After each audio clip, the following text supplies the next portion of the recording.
Hello students, कैसे हैं आप सभी। Welcome to Magnet Brains Hindi medium. मैं लाली वर्मा आप सभी 12वीं कक्षा के होनहार, बुद्धिमान और समझदार, साथ ही साथ मेधावी छात्रों का बहुत बहुत स्वागत करती हूं। लेकर आई हूं आपके लिए कक्षा 12वीं, हाँ जी, बिहार बोर्ड की पाठ्य पुस्तक दिगंत भाग 2 का काव्य खंड, गद्य खंड हम कर चुके हैं पूरी तरह से। क्या आपने वीडियोस देखे? ओके, देख ली हैं तो अच्छी बात है, और नहीं देखें तो देखिएगा जरूर, ताकि आप बेहतरीन तरीके से हर एक पाठ को सुनकर समझ सको और जब परीक्षाओं में उनसे संबंधी प्रश्न किए जाएं तो उनके उत्तर लिख सको। काव्य खंड में हमारा सबसे पहला पाठ है कड़बक। कड़बक क्या है? कड़बक लिखा है मलिक मोहम्मद जायसी जी ने। जायसी नाम से प्रसिद्ध हैं, जायसी। ठीक है, कड़बक क्या है सब कुछ जानेंगे। कड़बक को जानने से पहले हम चलेंगे कवि परिचय की ओर, जानेंगे मलिक मोहम्मद जायसी जी के जीवन के बारे में। ध्यान से सुनिएगा, इनसे संबंधित प्रश्न पूछे जाते हैं। यदि आप ध्यान से सुनोगे तो ये आपके लिए भविष्य में जो आप प्रतियोगी परीक्षाएं देंगे ना, उनमें भी आपकी सहायता करेंगे। जायसी निर्गुण भक्ति धारा के प्रेम मार्गी शाखा के प्रमुख कवि हैं। अब क्या है निर्गुण, क्या है प्रेम मार्गी? हाँ, क्या है? तो निर्गुण अर्थात जो ईश्वर को एक मानता है, मूर्ति पूजा के विरुद्ध निराकार ब्रह्म को मानता है। निर्गुण भक्ति धारा में कबीरदास जी का नाम भी अग्रणीय है। कबीरदास जी ने कभी भी किसी एक, जिसको नहीं कि हम राम का नाम दिया है, किसी को श्याम का नाम दिया है, किसी को शिव का नाम दिया है, अर्थात हम अपनी भावनाओं के अनुसार ईश्वर को नामों से पुकारते हैं। और जैसे ही हम आंख बंद करते हैं या मंदिर में प्रवेश करते हैं तो हमें वो रूप दिखता है, तो हम शांति और शीतलता के साथ उसको नमन करते हैं। तो वो होती है सगुण धारा। और जो ईश्वर को सिर्फ एक मानता है कि परमात्मा एक है, जिसका कोई रूप नहीं, जिसका कोई आकार नहीं, वो निर्गुण भक्ति धारा कहलाती है। तो जायसी जी निर्गुण भक्ति धारा प्रेम मार्गी, जिनकी रचनाओं में प्रेम को सर्वोपरि माना गया है, सबसे ऊपर माना गया है। तो जायसी जी ने प्रेम की मतलब रचनाएं की हैं। और आपने पद्मावत लेख के बारे में या ग्रंथ के बारे में सुना होगा या नहीं, परंतु पद्मावत जो फिल्म आई थी उसके बारे में तो जरूर सुना होगा, जो दीपिका पादुकोण जी ने जिसमें अभिनय किया था, साथ में थे रणवीर सिंह जी। तो वो ये जो जायसी जी की रचना है ना पद्मावत, उसी का फिल्मांकन किया गया है, फिल्म रूप में प्रस्तुत किया गया है। जायसी जी ने जितनी भी रचनाएं की हैं उसमें प्रेम को ही सबसे ऊपर रखा है। अब समझ में आया निर्गुण धारा क्या होती है, प्रेम मार्गी क्या होती है? प्रेम के मार्ग पर चलना, प्रेम को सर्वश्रेष्ठ कहना। ठीक है, याद रखिएगा। तो जायसी जी निर्गुण भक्ति धारा के प्रेम मार्ग शाखा के प्रमुख कवि हैं। जायसी जी का जन्म सन 1492 ईस्वी के आसपास माना जाता है। वे उत्तर प्रदेश के जायस नामक स्थान में रहने वाले थे। कब हुआ था जन्म? सन 1492 के आसपास माना जाता है। और उत्तर प्रदेश के जायस नामक स्थान में रहने वाले थे। उनके पिताजी का नाम मलिक शेख ममरेज या मलिक राजे अशरफ था।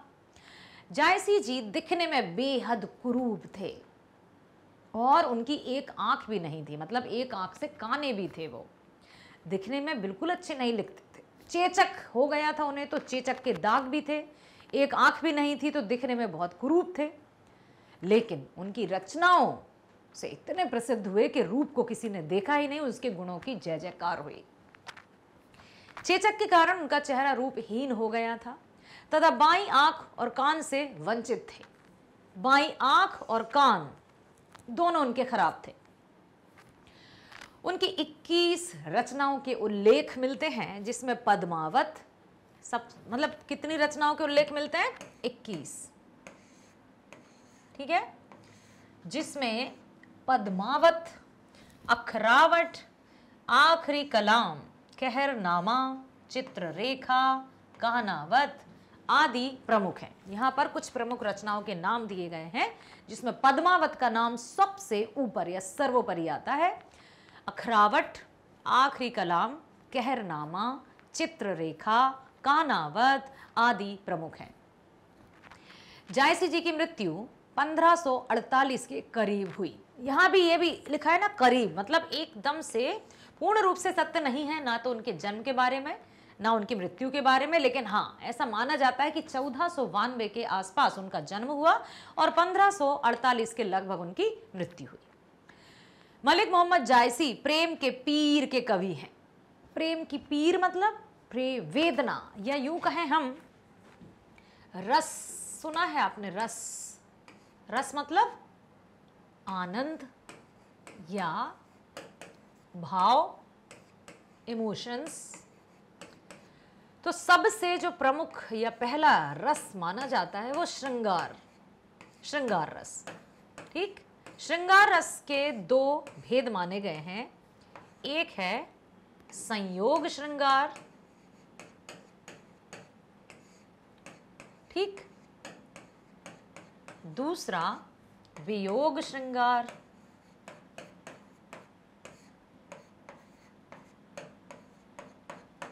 ठीक है, तो यहां पर इन्होंने लिखा है कि वे प्रेम के पीर के कवि हैं। चलो मैं इधर आ जाती हूं थोड़ा।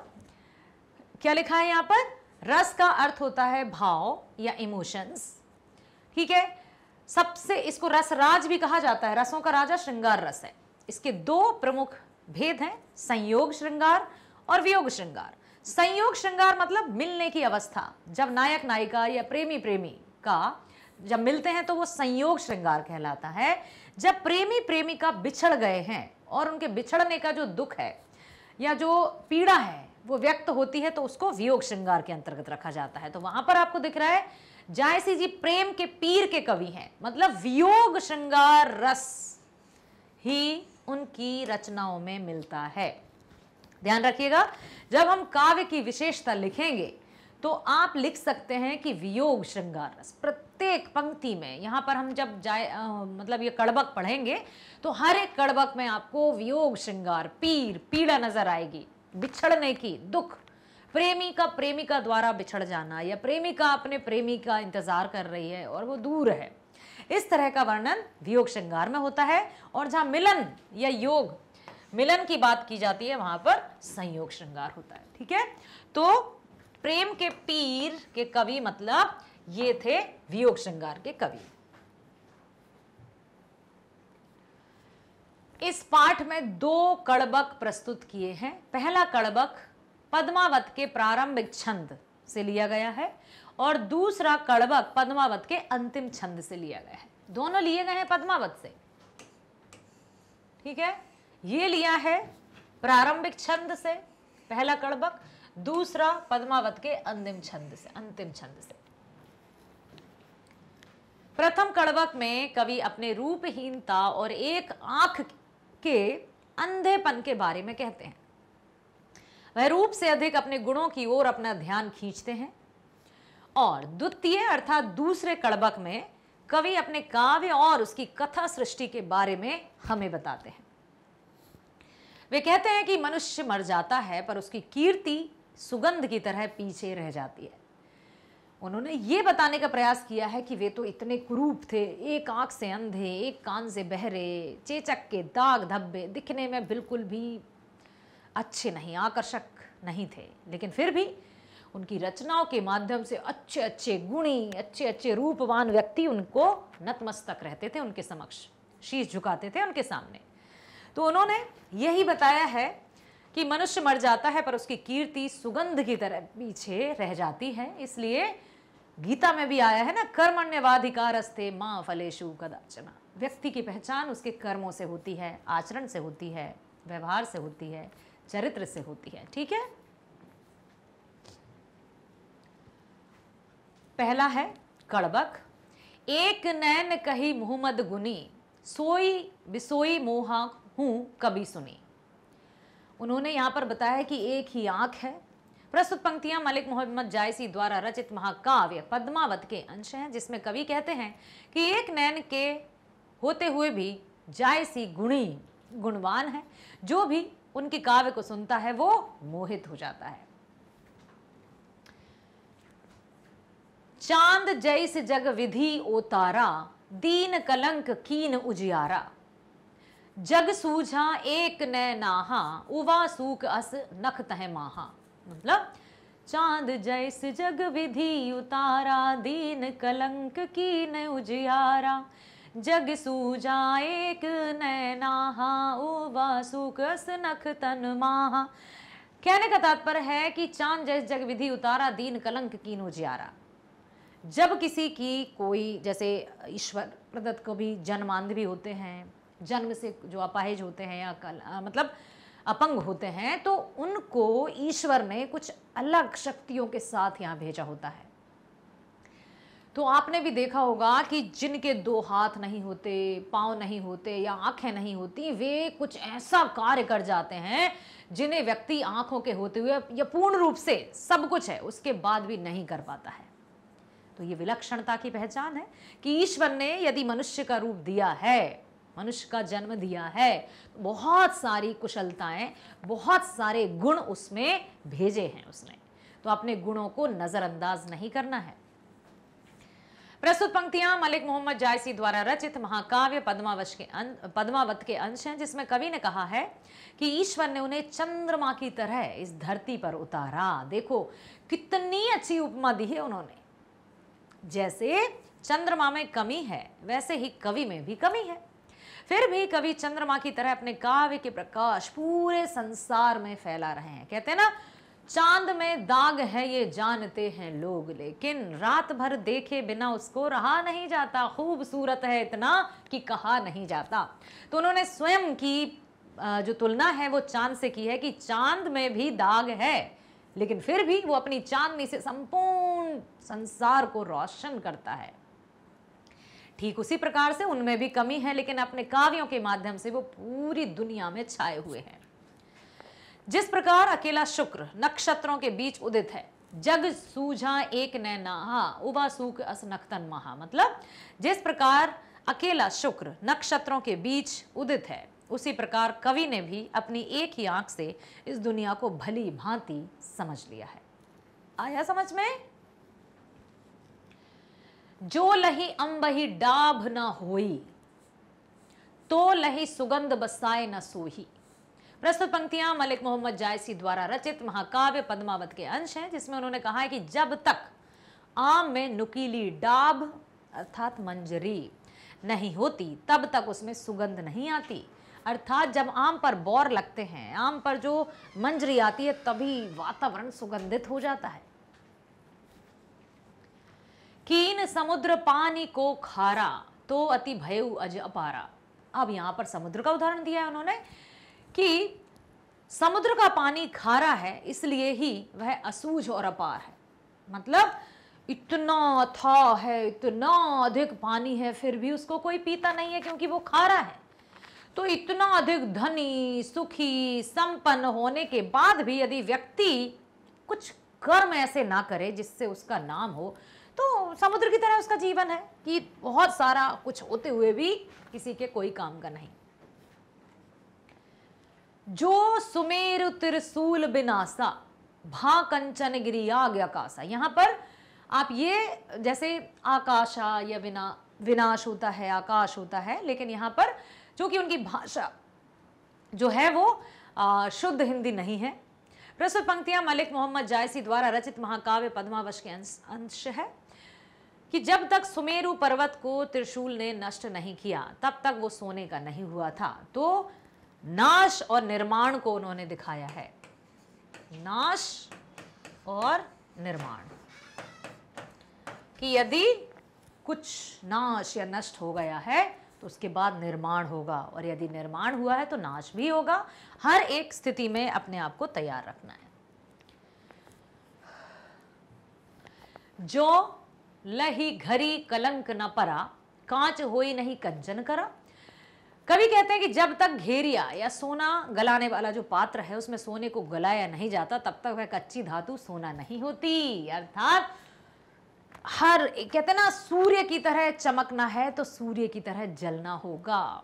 सोने में चमक तभी आती है जब उसको बार बार तराशा जाता है। तो हर एक व्यक्ति के गुण तभी निखर कर आते हैं जब उन पर कुछ बाहरी दबाव होता है। तो ये जैसे हम कभी कभी सोचते हैं कि अरे ये प्रेशर है, वो प्रेशर है, बाहरी प्रेशर है, कभी प्रिय प्रेशर है, तो कभी ये प्रेशर है, कैसे काम करें। इसको चुनौती के रूप में लेना होगा, सकारात्मक रूप में लेना होगा, ताकि हम उन बातों को सीखें जो हम नहीं सीख पाए अब तक, और ये अपने मस्तिष्क से निकाल दें कि जो अब तक नहीं कर पाए हैं वो आगे भी नहीं कर पाएंगे। होगा, सब कुछ होगा, बस एक बार ठान लो तो जीत है और मान लो तो हार। इसलिए हमें ठानना है कि हम उन चुनौतियों का सामना करके ही रहेंगे। एक नैन जस दर्पण ओते ही निर्मल भाव, ये दोहा उसमें लिखा है। एक नैन जस दर्पण ओते ही निर्मल भाव, सब रूपवंत गही मुख जो वहीं कई चाऊ। तो यहाँ पर कवि कहते हैं कि वे एक नैन के होते हुए भी दर्पण की तरह निर्मल और स्वच्छ भाव रखते हैं। उनके इसी गुण की वजह से बड़े बड़े रूपवान लोग उनके चरण पकड़कर कुछ पाने की इच्छा के लिए उनकी मुख की तरफ ताका करते हैं। अच्छे अच्छे रूपवान भी उनके समक्ष नतमस्तक हो जाते हैं। तो इसको कोई नहीं देखता है। ये नहीं कि हम हमेशा ये जो शरीर है इसके घमंड में बिल्कुल अंधे हो जाएं। स्थायी नहीं है, नश्वर है, ठीक है, अस्थिर है। कल इतना सा था, इतना बड़ा हुआ, इतना हुआ और बुजुर्ग हो गए, झुर्रियां आ गईं। हर एक पल हमें खुशनुमा तरीके से जीने होंगे। हर समय हमें आत्मविश्वास के साथ, उस आस्था के साथ जीना होगा कि जो है समय वो कभी थमता नहीं है। अर्थात ये वक्त भी गुजर जाएगा, चाहे सुख हो चाहे दुख हो, वो कभी स्थिर नहीं होते हैं। तो हर परिस्थिति में हमें आगे बढ़ना है। तो कवि ने यही कहा है कि उनको मतलब इतने कुरूप थे, बिल्कुल भी आकर्षक नहीं था उनका व्यक्तित्व। व्यक्तित्व नहीं कहेंगे, उनका रूप कहेंगे। बाहरी व्यक्तित्व का तो हम नतमस्तक हैं, फिर भी उनके समक्ष रूपवान लोग भी उनके चरणों को पकड़कर उनके मुख की तरफ ताका करते थे। तो व्यक्ति की पहचान कर्मों से। अब हम पढ़ते हैं दूसरा कड़बक, जिसमें पद्मावत के अंतिम छंद का है, जिसमें उन्होंने विरह वेदना का वर्णन किया है। मोहम्मद कवि है जोरी सुनावा, सुना जो प्रेम पीर गा पावा, जोरी लाई रकत कै लेई, गाढ़ी प्रीति नय नई जल भेई।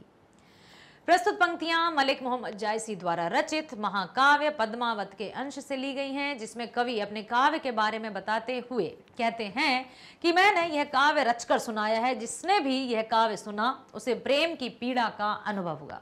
मैंने इस काव्य को रक्त की लेई लगाकर जोड़ा है तथा गाढ़ी प्रीति को आंसुओं के जल में भिगोया है।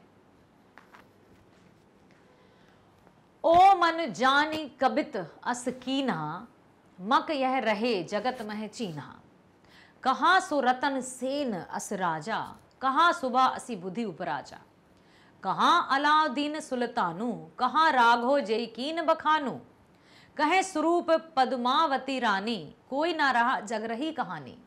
अब यहाँ पर उन्होंने अलाउद्दीन, ठीक है, अलाउद्दीन के बात की है, साथ ही साथ पद्मावती, रानी पद्मावती की बात की है।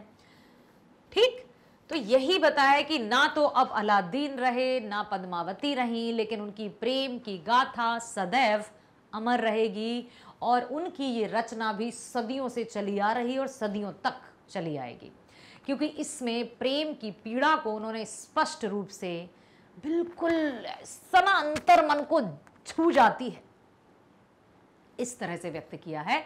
और उनको यह भी विश्वास है कि जब भी इन पंक्तियों को या जब भी मेरे इस प्रेम की पीर को या अलादीन या पद्मावती की प्रेम गाथा को पढ़ा जाएगा या सुना जाएगा, तो हर एक व्यक्ति अपने आप को उससे जोड़ पाएगा जो इस पीड़ा से गुजरा है वो।